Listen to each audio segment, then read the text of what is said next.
coffee and sugar and prepared for the next discussions. And I have the honor to introduce Professor Gafni, who has the status we all long for. He's Professor Emeritus in 2012. Highly recommended. Only regret not having done it at 30 years. Okay. From the Hebrew University. I will keep it quick and as we have it until now, and give you the word. Thank you. Please. It's an honor to have you. Okay, it's 2:16 now. Okay. My first instinct upon accepting the challenge of identifying others and otherness in rabbinic literature was to take the philological route. That's the way I was educated. The word for other in Hebrew, acher, immediately conjures up the most famous acher, or other, Elisha ben Avuya. And so I set out to ascertain what particular otherness was indicated in his case, and is there any correlation between the designation of acher attached to him and his behavior. Not that we lacked for scholarship on Elisha, going back to the Middle Ages and Wissenschaft des Juntums, and culminating recent works by Alon Goshen-Goldstein, Jeffrey Rubenstein, Nurit Beiri. And indeed, my initial comments will employ some of their observations, but as will become apparent, Elisha Acher is only a point of departure for this paper rather than its primary focus. To begin, Elisha's designated otherness is uniquely Babylonian. As noted by Goshen-Goldstein and Beiri, it is only the Babylonian Talmud, the Bavli, that labels Elisha as Acher, the other. Whereas in the Yerushalmi, he is consistently referred to by name. Parenthetically, I would note that in another Babylonian Talmud story, when Elisha's disciple, Rabbi Meir, unsuccessfully instigates a putsch in the Beit Midrash with the intention of deposing Rabban Shimon ben Gamliel, his punishment was to have his name removed from his teachings, which would henceforth be attributed to, quote, others, acherim. So this runs in the family, right? I'll get back to this momentarily. Having established this discrepancy of designations, I naturally proceeded to search for discrepancies in the Elisha narratives themselves, thereby searching for a correlation between labels and otherness depictions in the two Talmudic corpora.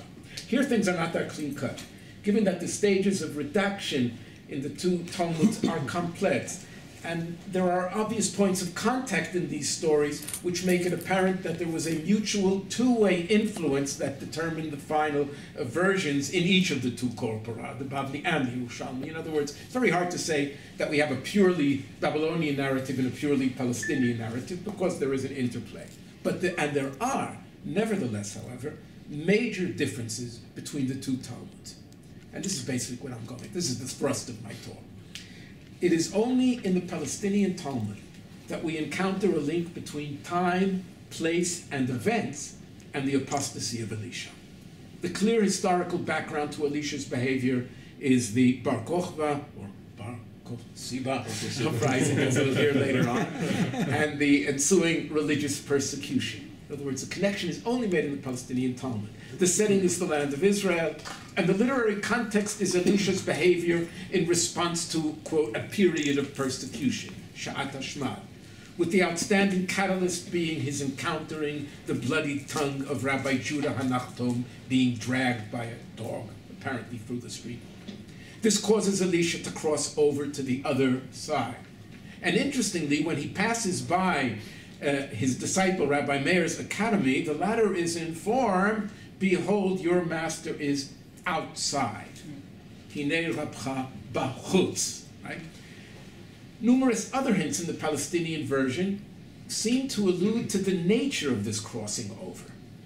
We encounter Elisha outside the academy of Tiberias, quote, riding a horse on Sabbath. Now, while transgressing Shabbat may simply render him a sinner, his appearance on a horse provides us with the depiction of a total outsider. For as shown by numerous scholars, I'll mention Moshe Ber, but there are others, the rabbis place almost exclusively Gentiles on horses. A story in the Schol Yom to Megillat Ta'anit describes how Alexander Jannaeus sent out to kill the sages, and they fled to Chalkis in Syria, where they were tracked down by Gentiles. But, according to Rabbi Judah, they remained undiscovered because their place of refuge had a horse tied outside. And V'chol mi shehayav ro'eh oto, anyone who saw the horse said, Kim dumeh she'en sham Yehudi. There can't be a Jew, right? Because there's a horse tied outside. Indeed, good Jews ride donkeys, and good rabbinic Jews actually have righteous donkeys that refuse to work on Sabbath or eat untithed food, etc. Pinchas ben Yair had a donkey like that. Okay. The horse, it should be noted, does appear in the Bavli, but it's really a text that is borrowed from the Palestinian version. According to one legend, this removal of Elisha by Palestinian sources to beyond the Jewish fold may have been set into motion even before his birth, as Elisha's mother, we are told, would pass while pregnant with him near houses of idolatry, and the toxic smells she inhaled had their effect on the future Elisha. In clear contradistinction to the Yerushalmi's presentation of Elisha, the Bavli makes no reference to non-Jewish intervention or influence on Elisha's Jewish behavior or beliefs. As noted by Be'eri, the story moves between this world and the next, and similarly between the Beit Midrash, the academy, and what lies outside. Elisha's otherness is the result of contemplation, not political or military realities, and is driven by his refusal to accept the rabbinic, or previously Pharisaic, notion of free will, with his belief in determinism serving as the basis for his undoing. In short, the Bavli projects Elisha as a non-rabbinic Jew, whereas Palestinian sources find him close to abandoning his national religious identity. His removal from the rabbinic fold in the Bavli is reinforced by the 13th and final child to recite random verses when his disciple Rabbi Meir takes Elisha to 13 different synagogues and has a child recite a verse in each one of these synagogues, which of course is a very loaded verse, right? And when they get to the ultimate synagogue, the child gets up and quotes Psalm 50. To the wicked God has said, what right have you to declare my statutes? Elisha can no longer function as a rabbi, and his removal from the academy or from the activity of the Beit Midrash may consciously have been adopted by the storytellers in the episode involving Rabbi Meir's plot that I alluded to before, where he too is removed from the academy, he is removed from the Beit Midrash and named Acherim, others, in line, in other words, there seems to be a connection here. You're removed from the academy, you become another, the other. In line with the Bavli statement that a scholar who has soured, his Torah is no longer accepted, Be'eri concludes that Elisha too is a sage that has soured. But what is interesting is if you look at the rabbinic story about Rabbi Meir, his traditions are taught by Judah the patriarch to Judah's son. The son asks, who are these people whose words we study, right, and names we don't mention? And he says, well, these are people who try to undermine your position, etc. So the same idea, right, that the Torah remains even though the person's name is to be erased. The person becomes another if he doesn't follow the rabbinic process. The Bavli, I would suggest, may reflect a far more insular rabbinic world. One is either part of the rabbinic milieu or an outsider, even while remaining part of the broader Jewish fold. Now, in attempting to define the Babylonian other, I tend to follow, but only to a degree, Richard Kalman's observation regarding what he calls Babylonian aloofness from individual non-rabbis. And he says as follows, Babylonian sages are depicted maintaining social distance from non-rabbinic Jews, whereas Palestinian sources depict informal relations between Palestinian rabbis and non-rabbinic Jews. They casually greet one another in the street, they dine together in each other's homes, and literally and figuratively touch one another, end of quote. Now, Kalman explains this difference as reflecting social realities, namely the stronger position of Babylonian rabbis in their society compared with Palestinian rabbis who were socially weaker and thus forced to cultivate relationships with non-rabbis. I'm going to disagree with this later on. While I'm not sure we can derive such social disparities based on the material that Talmud cites, what is apparent are the varying images that the two Talmudim wish to reflect. Namely, whereas the Palestinian sources describe a number of public officials or institutions serving the community, including the rabbis, but people or officials who are not part of the rabbinic community itself, and these might include charity collectors. In other words, the charity collector is an anonymous person. The fellow responsible for building the schoolhouses or a synagogue is an anonymous fellow, right? Or for instance, we hear about archi-synagogoi, heads of the synagogue, they need not be rabbis. Or even the 7 Tuvei Ha'ir, best of the community, representing the city at large, who can sell property. This is all Palestinian. The Bavli, on the other hand, projects a far more central role for the sages, even in those areas that are not necessarily related to Torah knowledge. Consequently, the outsider for the Bavli need not be a Gentile or even a Jewish apostate, but simply a Jew who, for one reason or another, and that might be lack of learning, improper behavior, or doubtful pedigree. These are the 3 most important criteria.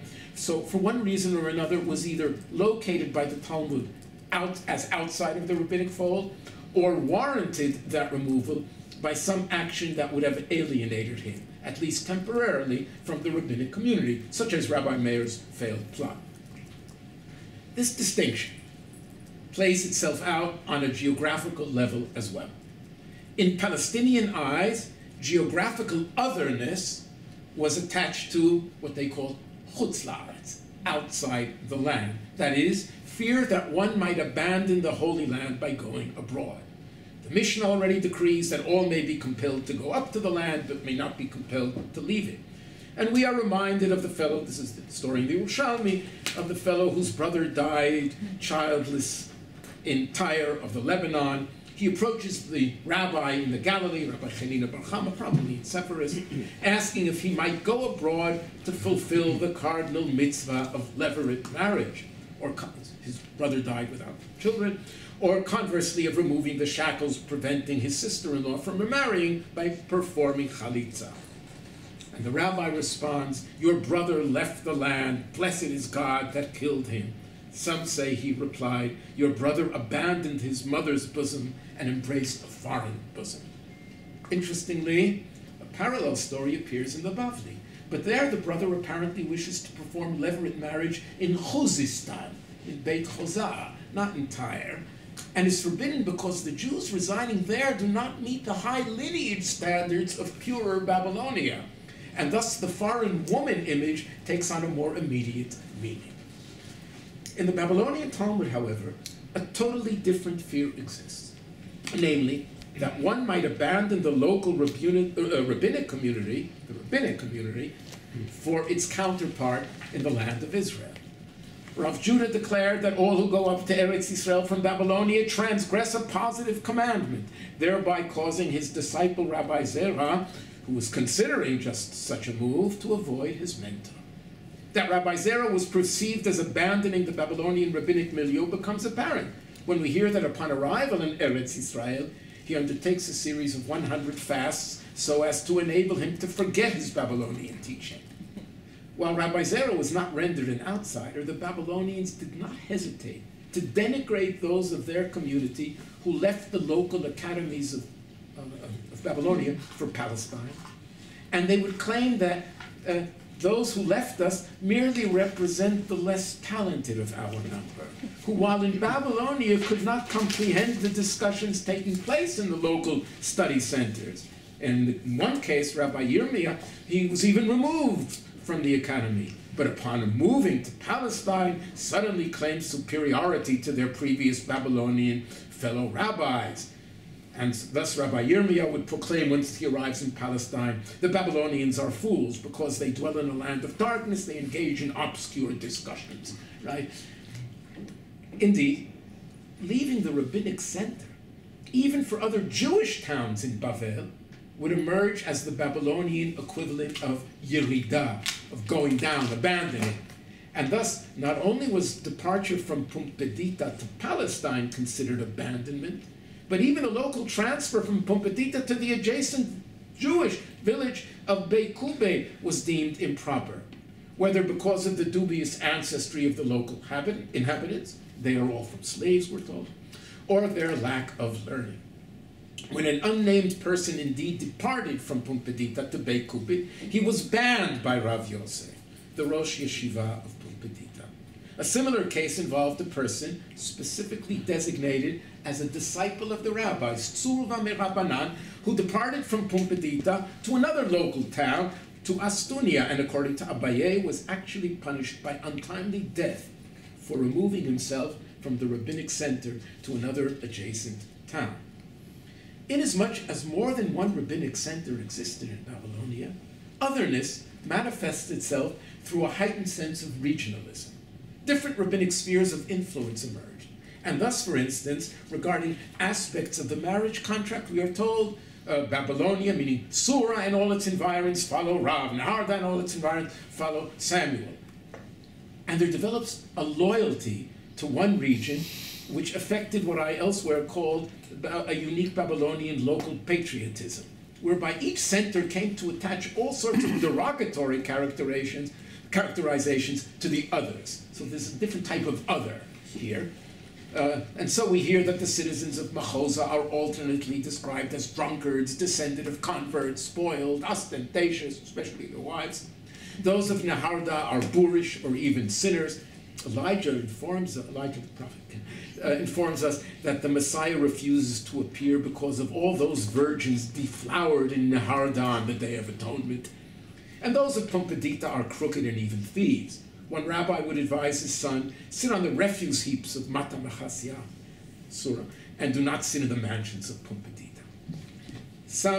Now comes the best line. Some centers in particular were singled out for such negative characterization, such as the propensity for theft in the city of Naresh. And so we are told, if a Narishan kisses you, count your teeth. If a Nahar Pekodin accompanies you, it is because of the fine cloth that he saw on you. If a Pumbeditan accompanies you, change your accommodation. Parenthetically, I would mention that in the 19th century, all sorts of Jewish maskilim quoted these sources to render all of Babylonian Jewry corrupt, thereby strengthening their new love affair with the Palestinian Talmud, which was a thinly veiled attack on 19th century Jewish orthodoxy that considered the Bavli to represent the one authentic legal basis for Jewish existence. So all these nasty stories about Babylonian Jews worked perfectly in the 19th century. They kind of dovetailed with maskilim anti-orthodoxy. What emerges is that communal otherness takes on critically different images in Palestine and Babylonia, and the following midrashim to Lamentations 1:17 that appear in the two centers makes this abundantly clear. The scripture reads, "The Lord has commanded against Jacob that his neighbors be his foes." That's Lamentations 1:17. The Lord has commanded against Jacob that his neighbors be his foes. Now, who are Jacob's neighboring foes? The Palestinian Midrash, Lamentations Rabbah, proceeds to list those neighboring cities that are foes to Jacob. So and it's sort of couplets, Lod and Ono, Na'aran and Jericho, Haifa and Castra. In other words, for each Jewish city, there is, right? So that in Palestine, it appears, the distinction was commonly between a Jewish and a Gentile or Christian town of the Byzantine period. In Babylonia, however, the antagonists are both Jewish. Rab said, for the same scripture, like Humania to Pum-Nahara. The latter city, Pum-Nahara, was considered elsewhere to be a proper Jewish center, as opposed to Humania. If indeed Babylonian others were those who did not meet rabbinic standards of learning, behavior, or lineage, while Palestinians preferred to draw the line between Jews and non-Jews, how is it that our sources nevertheless attribute to Palestinian sages a sense of extreme animosity leveled at them by the Am Haaretz? You have all of these terrible stories talking about Am Haaretz who hated rabbis and so on and so forth, but that you would think that you would expect to find that in Babylonia, not in Palestine, right? According to what I've said until now. You're listening. A well-known text in Psachim 49 AB describes at length and in great detail the depths of that hatred, where, for example, a renowned sage such as Rabbi Akiva remembers, while still outside the rabbinic fold, he yearned to physically cause pain to rabbis by biting one of them as a donkey, the strength of which would break bones. Another Tana, Rabbi Lazar, refers to a reverse situation, whereby it is permitted to tear an Am Haaretz apart like a fish. And this on the holiest of days, which is Yom Kippur that falls on Sabbath, right? So you're allowed to do this on the most sacred day. Now, this social dichotomy, in light of my discussion up to now, would appear to reflect a Babylonian mentality rather than a Palestinian. Sure enough, this apparently is the case. In a critical...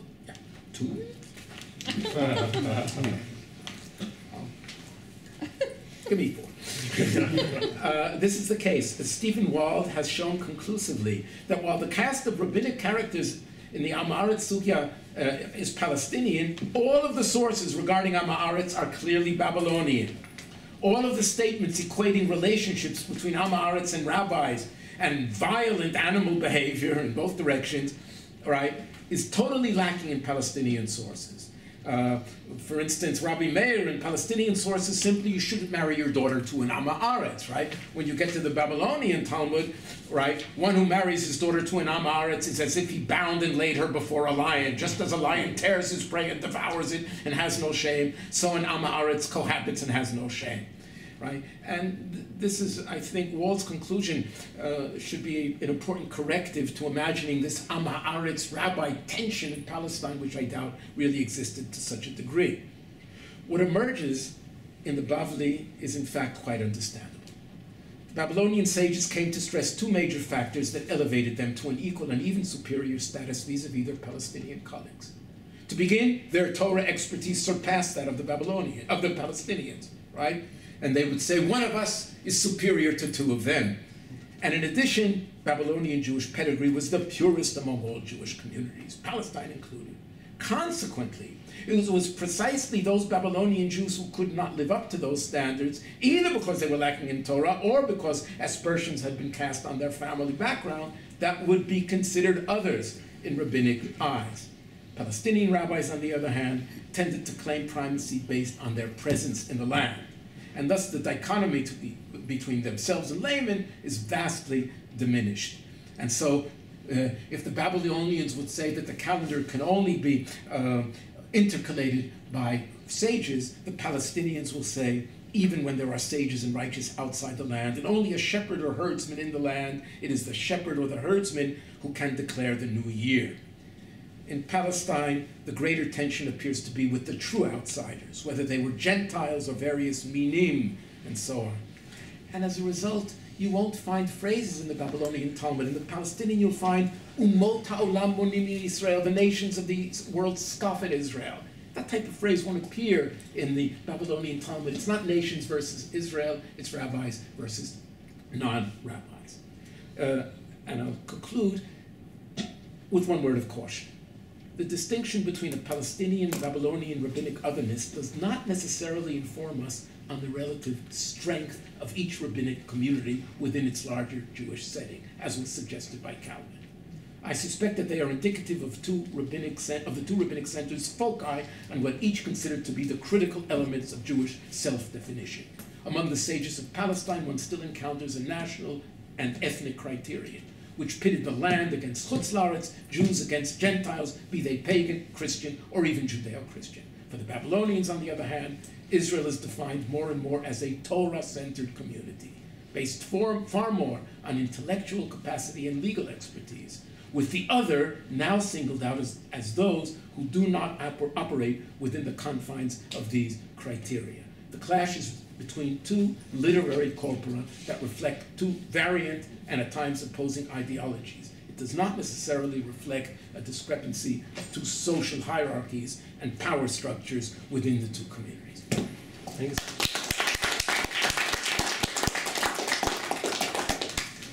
Thank you so much for following the traces of the Acher so closely. The floor is open for your questions.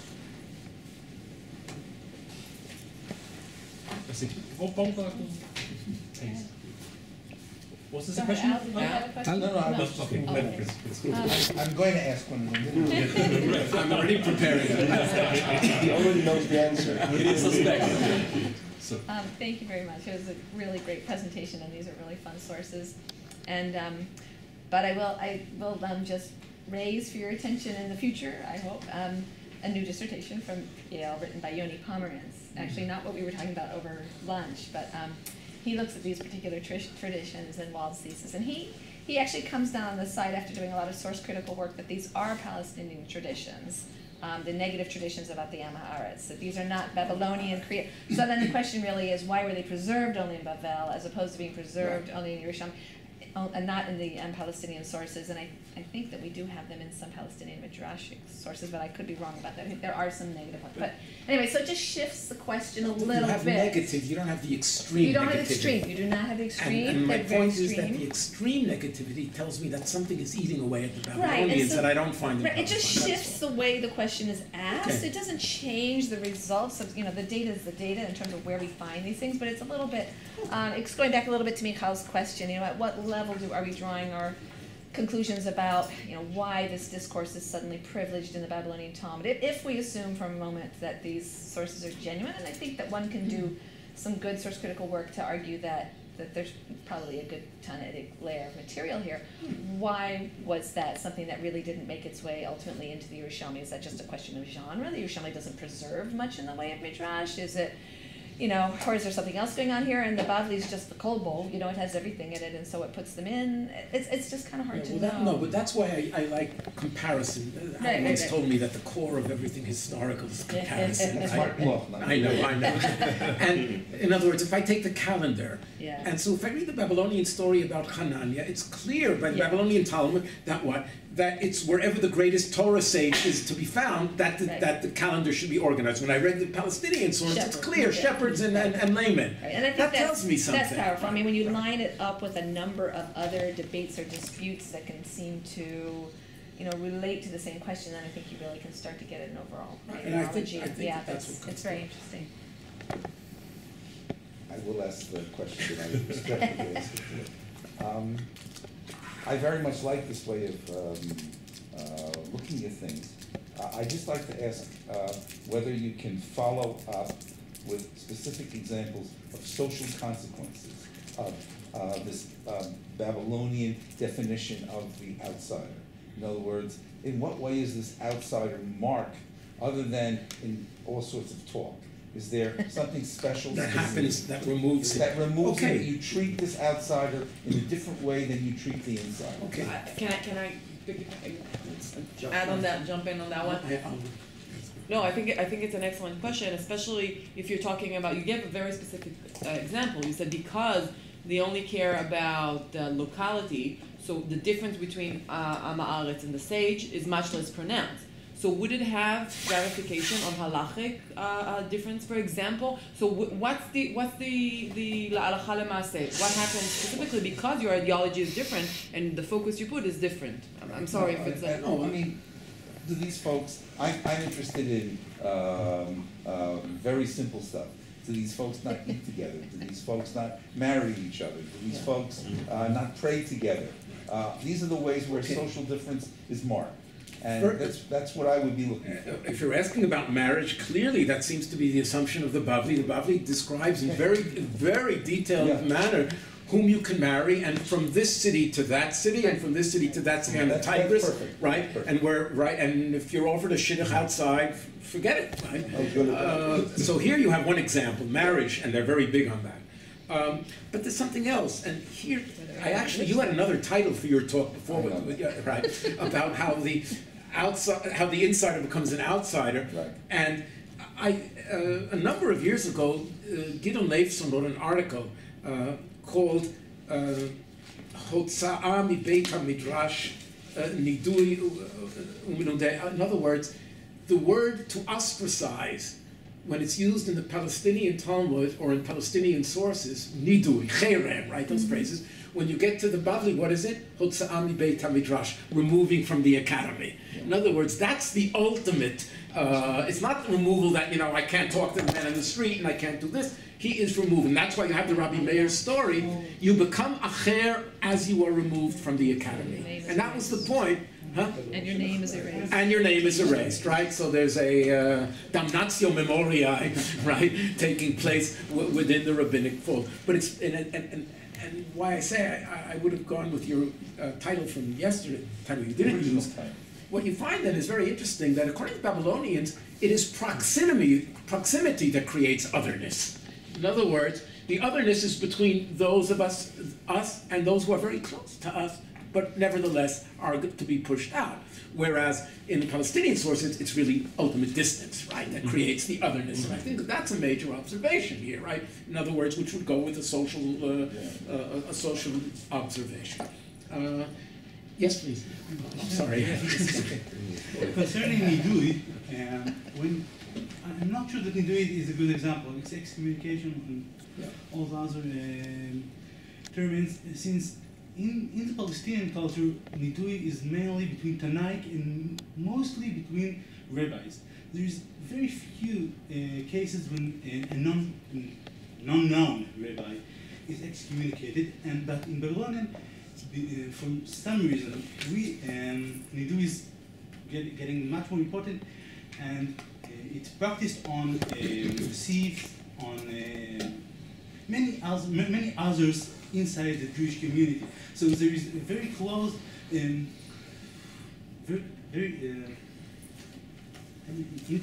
interface, maybe would be the right word, between around the punishment, around exploding.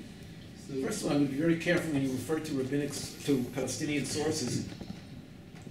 Don't mix them up with stories about Palestinian rabbis in the Bible, because that's what happens. I'm deferring it very clearly. That's what he's doing. He's talking about. I defer to the sources, but very clear. You might be right. I didn't want to push this issue of removing from the academy, but it clearly is there. I wanted to, if I have another question? No. Just go. I talked about proximity or similarity creating otherness, and I couldn't resist this. So who becomes acher? Elisha becomes acher, Rabbi Meir becomes acher. But the word acher is also used in another context, only in the Bavli, and that's the phrase davar acher. Davar acher is swine, is pig, right?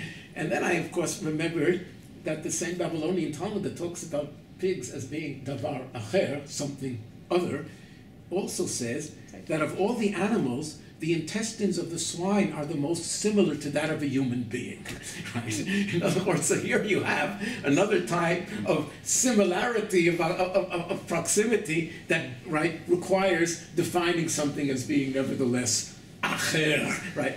But this I thought of in the middle of the night. When I was sort of going through my mental concordance of all the achers that I remembered, and I said, what about davar acher? So, yeah, thank you for that. I wonder if in the description then of the, where the line of insider outsider is drawn in the Palestinian context, you said it's for Gentiles and Minim, and then in the Babylonian it's non-rabbinic Jews. And so if the line in the Babylonian context is drawn in that narrow thing, everyone who's a non-rabbinic Jew is outside, does that create then more space for relating to Gentiles or Minim in a more positive way? If they're not the others, they might be neutral, more neutral, but they're does it look that way too? First of all, the word "mean" in the Babylonian Talmud often means Gentile, right? And it doesn't mean what it means in Palestinian sources, whatever it means in Palestinian sources, I don't know. But it doesn't mean that, right? It means Gentile.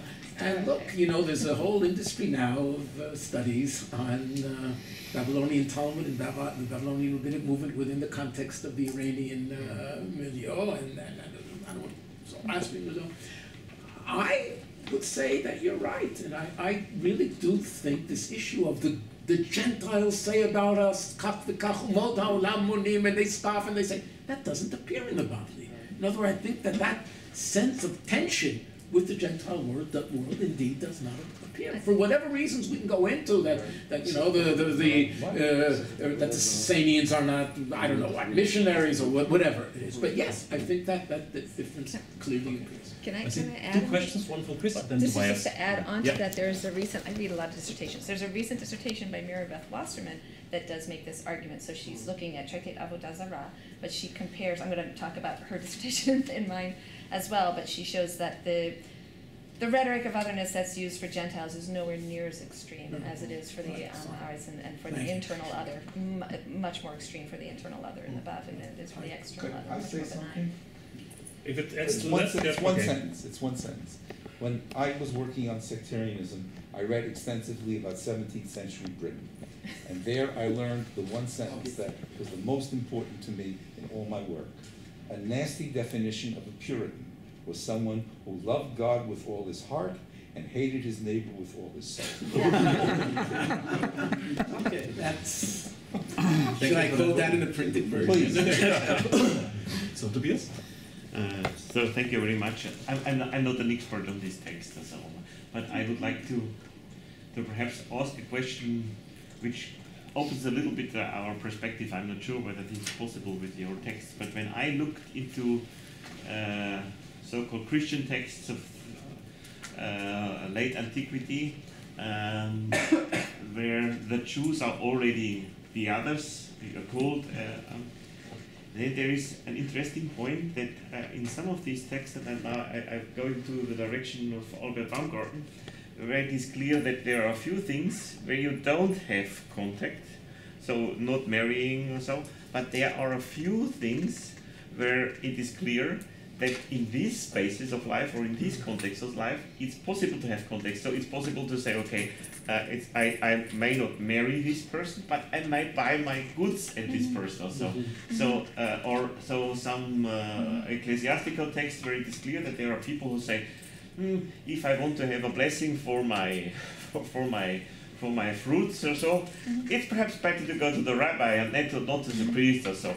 So is it also possible to find in these sources the other thing is that you say, okay, you have this kind of otherness, but this otherness is only something which is partial or contextual. You say, okay, in these points we create an otherness, but this doesn't play any role in this context, for example.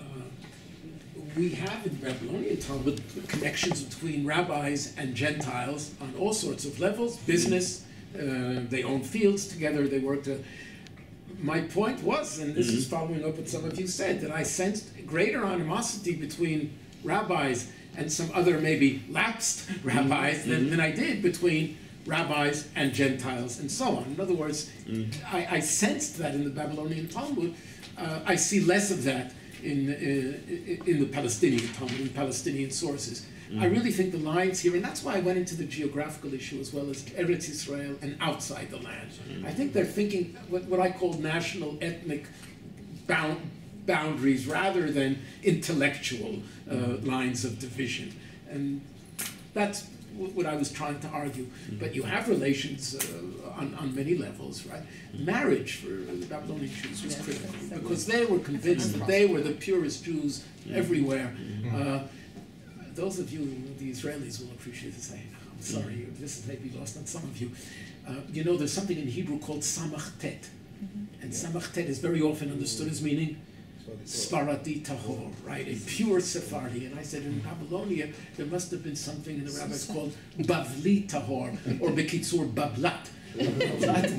In colloquial Hebrew, right? Bablat has a definite meaning in Hebrew, and I suspect that that's what might exist. In other words, there was a relationship because there's no fear of the Gentiles, so you have relationships between Jews and Gentiles in Babylonia. So this is contextual in different parts of your life. Right. Okay, thank you. Yeah. Micha? Thank you. I love the paper, and especially I'm not sure I agree with you with the source, and I'll explain in a second, but I think the casting doubt on the way Kalman goes along with the sources is very important.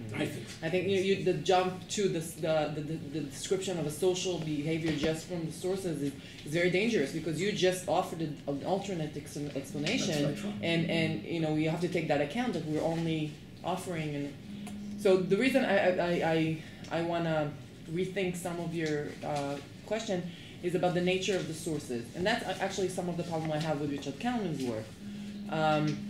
When we say the Palestinian sources portray this picture, while the Babylonian Talmud portrayed this picture, how do we create that picture? So you quoted sayings, well, you also quoted stories. So for example, you mentioned the meaning. It's just a project I'm working on. I'll talk about it in my talk. But if we take Professor Hayes' suggestion that the minim stories are not representative of anything historical or sociological, but in fact they are representation of rabbinic anxieties. It's true that they're presenting it by using minim, but what do we learn about, how can we add that to the historical sociological picture that we're making if it's something completely different is happening here? Anxiety about biblical interpretation. So when they say, when you meet someone, bite him like a donkey, or these kind of sayings, or if they refer to halachic quote. So there's different materials being collected, and we create some kind of a picture. So Richard Kalman created a picture, and you offered an alternate picture. Sometimes I feel that we might be, the danger of generalization, right? I'm making a picture of a lot of, when sometimes some of the pieces of the puzzle is not doing what we think it's doing, and then it makes us feel as if there's a bigger picture when the picture in fact is different.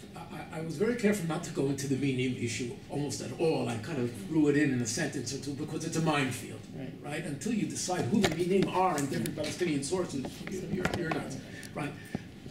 All I was trying to say is that I have two bodies of literature, call it Palestinian and Babylonian, right? Where the Palestinian is Midrash as well as Yerushalmi. And I asked myself, these two bodies of literature are focusing on groups that seem to, or on phenomena, or on groups that seem to endanger them one way or another, right? And I find, in the Palestinian Talmud, I will find that these might be Gentile, the Gentile world, the Roman world, Malchut HaRishah. By the way, here's another example, and we spoke about this earlier today, where you have Malchut HaRishah in Palestine and Babylonians don't talk about Malchut HaRishah. So that's the boogeyman, right? And in that sense, minim are coupled with them because they remove themselves in a major way, right? When I get to Babylonian Talmud, I find that the distinctions are different, right? They don't know Torah, these other people, not like minim, but or they're not from the right family. It's a different type of social categorization and division. That's all I was trying to say, is that I find different types of others in the various corpora. But I appreciate what you're saying, right? And that's why I came down on Kalman in the paper, because I don't think you can draw that ultimate conclusion that Babylonian rabbis are very powerful within their society and Palestinian rabbis are not. I think that goes way beyond. I was just kind of touching on the difference that the two corpora seem to reflect. We have time for a very last question. Keza, please.